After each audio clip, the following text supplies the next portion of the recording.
Hello विद्यार्थी मित्रों, हूँ रवि कानाणी आप सौનું हार्दिक स्वागत करूँ છું। આજરોજ આપણે ધોરણ 8 સેમેસ્ટર 2 વિષય અંગ્રેજી જેનું unit number 1 I will be that ની મેઇન એક્ટિવિટી વિશે વાતચીત કરવાની છે। તો ચાલો વધુ સમય ન બગાડીએ અને આપણા યુનિટની શરૂઆત કરીએ। Activity number 2 read and enjoy. આપણા આ યુનિટની મેઇન એક્ટિવિટીનું નામ છે અ કી ટુ હેવન, સ્વર્ગમાં જવાની ચાવી। આ એક પ્લે એટલે કે એક નાટક છે જેનું અહીંયા લેખિત સ્વરૂપ આપવામાં આવેલું છે। સંપૂર્ણ એક્ટિવિટી એટલે કે આખું જે નાટક છે એ 2 ભાગમાં ડિવાઈડ કરવામાં આવેલું છે। સમજૂતી લઈએ ટૂંકની અંદર, આ યુનિટ છે એની અંદર સરસ મજાની એક મોરલ સ્ટોરી આપવામાં આવેલી છે કે ભાઈ લોકો જે અંધશ્રદ્ધામાં પ્રેરાઈ રહ્યા છે એને વાળવા માટે જે એક તેનાલી રમણ નામનો વ્યક્તિ છે એ લોકોને જાગૃતતા આપે છે, જેના વિશેની એક અહીંયા નાની એવી મોરલ સ્ટોરી છે। ચલો આપણે આપણા યુનિટની શરૂઆત કરીએ। કિંગ્સ કોર્ટ સીન નંબર 1 જે છે એ શેનું સીન છે તો કે ભાઈ કિંગ્સ કોર્ટ, રાજાનો દરબાર। Tenali Raman, courtier 1 and courtier 2 are waiting for the courtier એટલે શું થાય? દરબારી। જે રાજાના દરબારની અંદર જે દરબારીઓ હોય છે, સભાસદો, એની વાત થાય છે કોર્ટિયર। તેનાલી રમણ કોર્ટિયર 1 અને કોર્ટિયર 2 એટલે કે દરબારી 1 અને દરબારી 2 આ લોકો જે છે એ રાજાની રાહ જોઈ રહ્યા છે। There is a sound of trumpets and drums. એટલી જ વારની અંદર જે ટ્રમ્પેટ્સ એટલે કે જે તુરાઈ, જે શરણાઈ જેવો અવાજ કરે છે એ તુરાઈ, અને ડ્રમ્સ એટલે કે નગારાનો અવાજ સંભળાય છે। The king walks in and all the courtiers stands up. રાજા જે છે એ દરબારની અંદર પ્રવેશે છે અને તમામ દરબારીઓ જે છે રાજાના માનની અંદર ઊભા થાય છે। ત્યાર પછી તેનાલી રમણ એન્ડ કોર્ટિયર્સ જે છે એ રાજાને ગુડ મોર્નિંગ વિશ કરે છે। ત્યાર પછી શરૂ થાય છે આપણી જે એક્ટિવિટી જે છે એ ધ કિંગ, રાજા છે બોલે છે good morning, where are my ministers today. શુભ સવાર, ક્યાં છે મારા બધા મિનિસ્ટરો? આજે મારા મંત્રીઓ જે છે એ ક્યાં છે બધા? I will discuss the new road project with them. આજે હું એમની સાથે નવો જે રોડનો પ્રોજેક્ટ છે, નવો જે યોજના છે રોડની, એના વિશે ડિસ્કસ કરીશ। કોર્ટિયર 2 જે છે એ મહારાજને જવાબ આપે છે, યોર મજેસ્ટી, હે રાજન, અ ગ્રેટ સાધુ is in our kingdom this days. એક મહાન સાધુ જે છે એ આજકાલ આપણા રાજ્યની અંદર છે। The ministers are at the sadhus camp. અને આપણા જે ખૂટતા મિનિસ્ટર્સ છે, જે નેતાઓ છે, મંત્રીઓ છે, એ બધા ક્યાં છે? તો એ સાધુના કેમ્પ ઉપર છે। તો ધ કિંગ કહે છે સાધુ, ગ્રેટ સાધુ, હુ is this sadhu? I don't know anything about him. સાધુ એ પાછું મહાન સાધુ? આ સાધુ છે કોણ? I don't know anything about him, મને એના વિશે કંઈ જ જાણ નથી। Do you know something Raman? Raman, તું કંઈ જાણે છે આ સાધુ વિશે? તો રમણ આન્સર આપે છે, યોર મજેસ્ટી, મહારાજ, I heard about this sadhu. મહારાજ, મેં આ સાધુ વિશે માત્ર સાંભળ્યું છે, વધારે તો બહુ ખ્યાલ નથી। He comes from the Himalayas. એ હિમાલયમાંથી આવેલ છે। He can produce coins, holy ash and fruits from the air. એ હવામાંથી કોઇન્સ એટલે કે સિક્કાઓ, હોલી એશ એટલે કે જે પવિત્ર રાખ, પવિત્ર ભભૂત છે એ, અને ફળ જેવી વસ્તુઓ ઉત્પન્ન કરે છે। તો કોર્ટિયર 1 પણ થોડું ઘણું જે કાંઈ પણ એ સાધુ વિશે જાણે છે એના વિશે રાજાને જણાવે છે। And there is a long Q of people in front of his tent every day. અને એનો તંબુ છે એની આગળ હંમેશને માટે, દરરોજના માટે લોકોની લાંબી ક્યુ એટલે કે એક લાઈન હોય છે, લાંબી કતાર હોય છે। They offer him gold coins, clothes, animals, grains, vegetables and dry fruits. અને લોકો જે છે એને ઓફર હિમ, એમને ધરે છે કઈ કઈ વસ્તુઓ? તો કે ભાઈ સોનાના સિક્કાઓ, કપડાઓ, પ્રાણીઓ, અનાજ, શાકભાજીઓ અને જે સૂકા મેવાઓ છે, કાજુ બદામ, પિસ્તા જેવી વસ્તુઓ એ સંતને ધરે છે। કોર્ટિયર 2 પણ જણાવે છે, he can cure any illness by puja. He can cure એ સાજું કરી શકે છે, એની ઇલનેસ કોઈ પણ બીમારી બાય પૂજા, એ પૂજા દ્વારા કોઈ પણ બીમારીને સાજી કરી શકે છે. But you need to pay him a big sum for that. પણ એના માટે તમારે એને મોટી રકમ ચૂકવવી પડે. ધ કિંગ કહે છે, ઇન્ટરેસ્ટિંગ, રસપ્રદ માણસ લાગે છે. I want to know more about this sadhu. મારા જે સાધુ છે એના વિશે વધુ કંઈક જાણવું છે. બટ યુ કેન ગો નાઉ. પણ અત્યારે તમે લોકો જાઓ. I will discuss about this સાધુ વિથ રમણ ઓનલી. હું આ જે સાધુ વિશેનું ડિસ્કશન છે એ માત્ર રમણ સાથે કરીશ. બાકી બધા લોકો તમે જાઓ, અત્યારે બીજી કંઈ વાતચીત કરવાની છે નહીં. The courtiers leave. બધા જે દરબારીઓ હતા એ રમણને છોડી અને બાકી બધા દરબાર છોડી દે છે. પછી રાજા રમણને કહે છે, રમણ, વોટ ડુ યુ થિંક? રમણ, તને શું લાગે છે? ઇઝ હી અ રિયલ સાધુ? શું આ ખરેખર એક સાધુ છે? કેમ કે ગુડ સાધુ never charge money for there service. જે ખરેખર જે સાધુ છે એ પોતાની સર્વિસ એટલે કે પોતાની સેવાના બદલામાં ક્યારેય પૈસા નથી મેળવતા, ક્યારેય પૈસા નથી માગતા. વી need to keep watch on this સાધુ. આપણે આ જે સાધુ છે એના ઉપર નજર રાખવી પડશે. તો રમણ જવાબ આપે છે, યસ યોર મજેસ્ટી. હા મહારાજ, I too feel something is wrong. મને પણ લાગે છે કે ભાઈ કંઈક રોંગ છે, કંઈક ખરાબ છે, કંઈક ન થવાનું થાય છે. તો ધ કિંગ કહે છે રમણને, Raman, go to his camp and find out more about this sadhu. Raman, તું આ સાધુના કેમ્પ ઉપર ગો, જા એન્ડ ફાઇન્ડ, શોધી કાઢ, મોર અબાઉટ ધીસ સાધુ. આ જે સાધુ છે એના વિશે કંઈક વધારે જાણીને લાવ. રમણ કહે છે, સર્ટેનલી સર, ચોક્કસ મહારાજ. ત્યાર પછી સીન નંબર 1 નો જે છે એ અંત થાય છે અને ત્યાર પછી સીન નંબર 2 શરૂ થાય છે. સીન નંબર 2 ની અંદર જે દ્રશ્ય છે કેવું છે, તો અહીંયા આપણને આપેલું છે ધ વિલેજ, એક ગામડું છે. A sadhu with a long beard and a saffron kurta is sitting on a platform under a tree.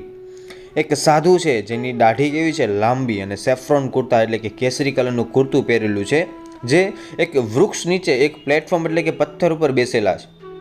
His eyes are closed. એની આંખો બંધ છે. Some people are waiting for him to open his eyes and bless them. અમુક લોકો એની સામે જે બેસેલા છે એ waiting, રાહ જોઈ રહ્યા છે for him to open his eyes, એની આંખો ખોલે એન્ડ બ્લેસીસ ધેમ, અને એ લોકો એને એ સંત જે છે આશીર્વાદ આપે. Tenali Raman enters and stands among the people. Tenali Raman જે છે એ પ્રવેશે છે એ ગામની અંદર. એ જે સીન છે, જે જગ્યાએ ભક્તો બેસેલા છે સંતની આંખો ખોલવાની રાહ જોઈને, એ જે જગ્યાએ ઊભેલા છે એ જગ્યા પર જઈ among the people, stand among the people, એ લોકોની વચ્ચે જઈને ઊભો રહી જાય છે. જે લોકો બેસેલા છે એમાંનો એક વિલેજર, એક ગામનો વ્યક્તિ છે કે સાયલેન્સ, લુક ધેર, શાંત રહો, ત્યાં જુઓ. The great saint is opening his divine eyes. જે મહાન સાધુ છે એ એની પવિત્ર આંખો ખોલી રહ્યા છે. એવરીવન બોws ટુ ધ સાધુ. બોવ એટલે કે નમન કરવું, વંદન કરવું, પગે લાગવું. બધા લોકો જે સંતની સામે બેસેલા છે બધા જ લોકોએ સાધુને નમન કર્યા, વંદન કર્યા, પગે લાગ્યા. ત્યાર પછી વિલેજર 2 એટલે કે ગામનો એક બીજો વ્યક્તિ છે એ placing a big bag in front of the sadhu. જે સાધુ જે જગ્યાએ બેસેલા છે એની સામે એક મોટો થેલો મૂકે છે. Your Holiness, please accept the sec of rice.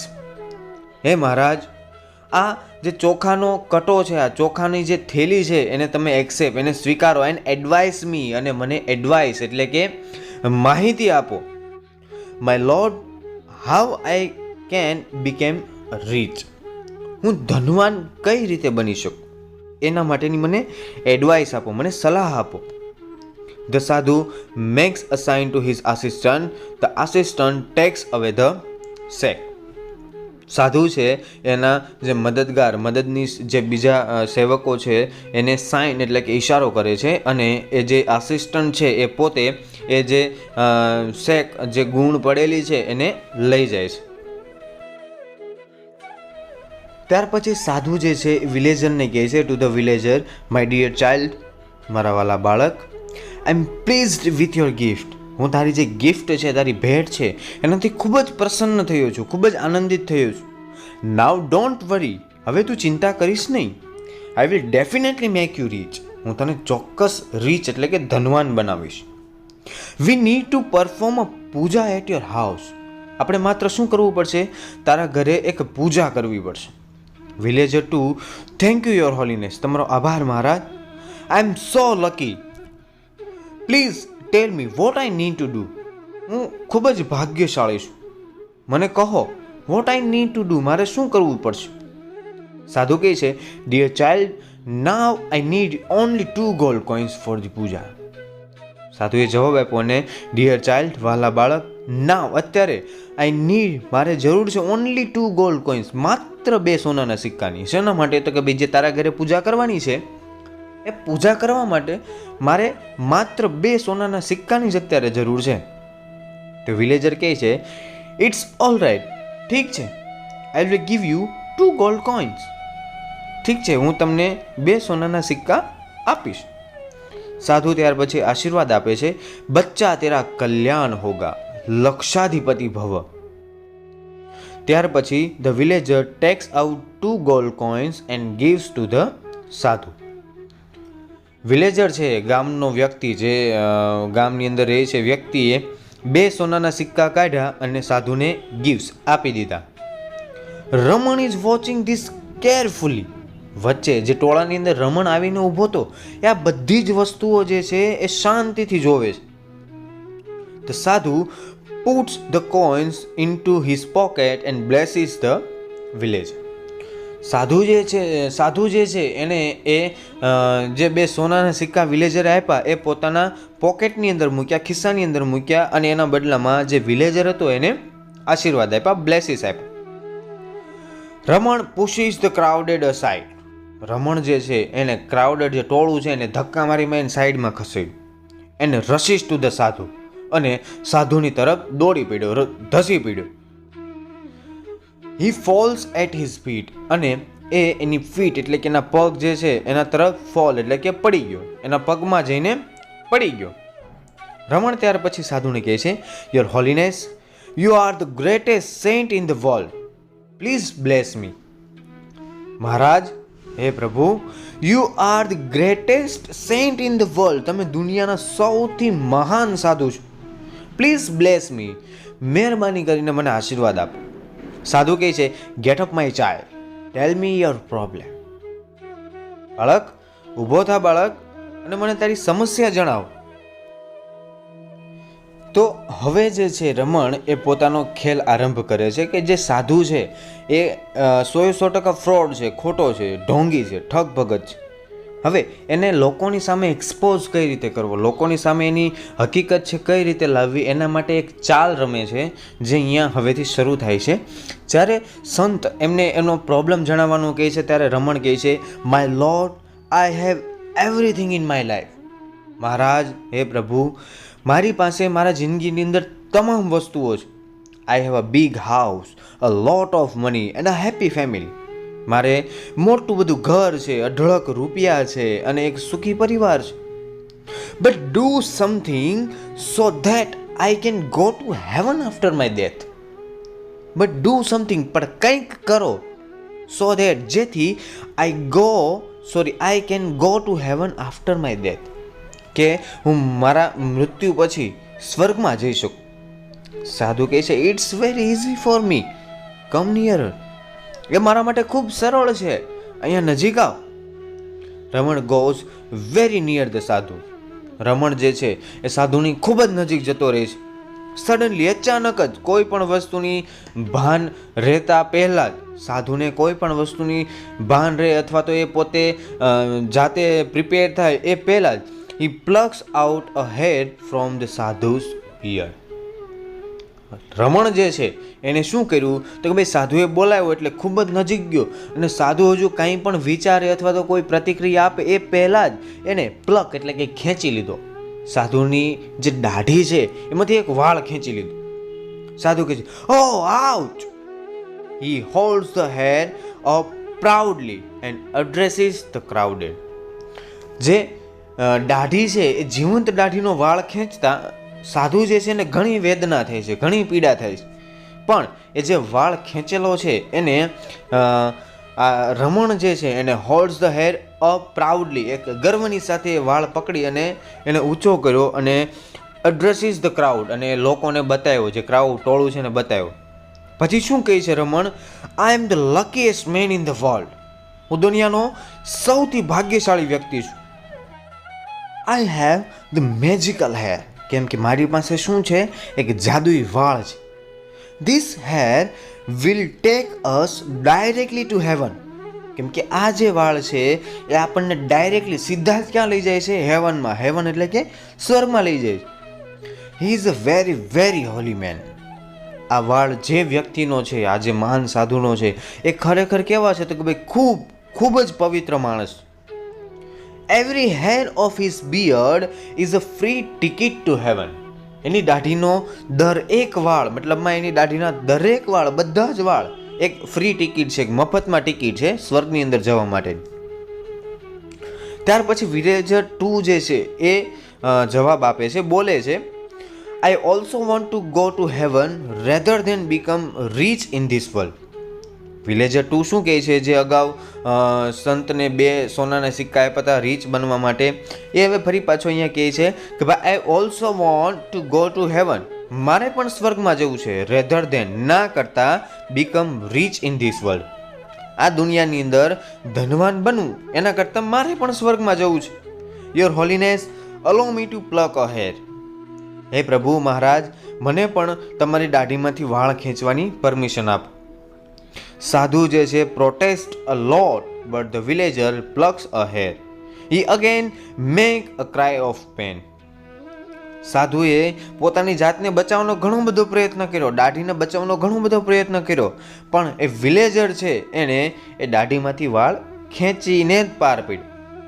He again makes a cry of pain. ફરી પાછું સાધુ જે છે એ જીવતી દાઢીનો વાળ ખેંચાતા ફરી પાછું એને પેન થાય છે, ફરી પાછી વેદના થાય છે. વિલેજર 2 જે છે એને જ્યારે દાઢીમાંથી વાળ ખેંચો પછી એક લાઈન થઈ ગઈ. વિલેજર 3 પણ કહે છે, વન ફોર મી ટુ, મારા માટે પણ એક. પીપલ ક્રાઉડેડ અરાઉન્ડ ધ સાધુ એન્ડ સ્ક્રીમ લાઉડલી. લોકો જે છે સાધુની ફરતા ગોઠવાઈ ગયા અને જોર જોરથી મીડા બૂમો પાડવા. રમણે પણ સાધુને કીધું, માય લોર્ડ, મારા પ્રભુ, please do not say to no your followers. તમારા જે ભક્તો છે એને તમે ના કહેશો નહીં. Give them to a key of heaven. એ લોકોને પણ સ્વર્ગમાં જવાની ચાવી આપો. ધ સાધુ ટ્રાઈસ ટુ એસ્કેપ. એસ્કેપ એટલે કે ભાગવું. સાધુ જે છે એ ભાગવાનો પ્રયત્ન કરે છે. હી ફોલ્સ ડાઉન, અને એ પડી જાય છે. પીપલ રન આફ્ટર હિમ. પીપલ જે છે એમની પાછળ દોડે છે. ધ ફેક સાધુ runs for his life. Fake સાધુ, જે ઢોંગી સાધુ છે એ પોતાનો જીવ બચાવી અને ત્યાંથી ભાગે છે. પીપલ ચેસ હિમ. અને જે લોકો એમની પાછળ, જે અત્યાર સુધી ભાવનાઓથી, મતલબમાં એક મહાન સાધુ છે એવી આશાઓથી બેઠા હતા, એ લોકો એમની પાછળ દોટ મૂકે છે, એમની પાછળ દોડે છે. ત્યાર પછી રમણ જે છે એ તમામ લોકોને સલાહ આપે છે. રમણ કહે છે, so that is the truth about this સાધુ. તો આ હતું સત્ય, જેને તમે એક મહાન સાધુ માનતા હતા, એ મહાન સાધુનું સત્ય આ હતું. He only wanted to your money and your gifts. એ માત્ર એને શેની ઈચ્છાઓ હતી? તો કે ભાઈ તમે જે મની, તમે જે પૈસા આપો છો એ, અને તમારા દ્વારા આપવામાં આવતી ભેટ નો જ એટલે લાલચુ માણસ હતો. બાકી એની પાસે કોઈ એવી સાધુની જે દેવીય શક્તિ છે એવું કંઈ જ હતું નહીં એના ઉપર. We can be rich by working hard. આપણે પૈસાવાળા બની શકીએ, ધનવાળા બની શકીએ, ધનવાન, પણ વર્કિંગ હાર્ડ. આપણે ધનવાન ચોક્કસ બની શકીએ, પણ કઈ રીતે? તો કે ભાઈ મહેનત કરીને ધનવાન બની શકીએ. We need not give our earning to sadhu like this. આપણે જે આપણી અર્નિંગ છે, આપણી કમાણી છે, એ આવા સાધુઓને આપવાની કોઈ જરૂર નથી. વિલેજર 2ને પણ અફસોસ થાય છે અને કહે છે, ઓ માય 2 ગોલ્ડ કોઇન્સ. રમણ એને પણ સાંત્વના આપે છે, કેમ કે વિલેજર 2 એવું કહે છે કે ભાઈ હવે મારા 2 સોનાના સિક્કાનું શું થશે? તો રમણ કહે છે, ડોન્ટ વરી, ચિંતા કરશો નહીં. The king's men will arrest him. રાજાના જે માણસો છે એમને પકડી લે છે. Everyone will get his money back, અને બધા જ લોકોને પોતપોતાના પૈસા રિટર્ન મળશે. ત્યાર પછી રમણભાઈ જે છે એ goes back to the court, ફરી પાછા કોર્ટની અંદર જતા રહેશે. બોધ માત્ર એટલો છે કે ભાઈ દુનિયાની અંદર તમામ શક્તિ અસ્તિત્વમાં છે, નો ડાઉટ, એની સાથે આપણે કોઈ જ લેવા દેવા નથી, પણ આપણું માઇન્ડ જે ઊંધી દિશાની અંદર ડાયવર્ટ થાય છે ત્યાં જતાં રોકવું એ જવાબદારી આપણી છે. જ્યાં સુધી આપણે પોતે જ જાણકાર નહીં થઈએ કે સાચું શું છે ને ખોટું શું છે, ત્યાં સુધી આપણે ક્યારેય પણ એક ધનવાન અથવા તો એક સારા નાગરિક અથવા તો સારો વ્યક્તિત્વ આપણે ધરાવી શકશું.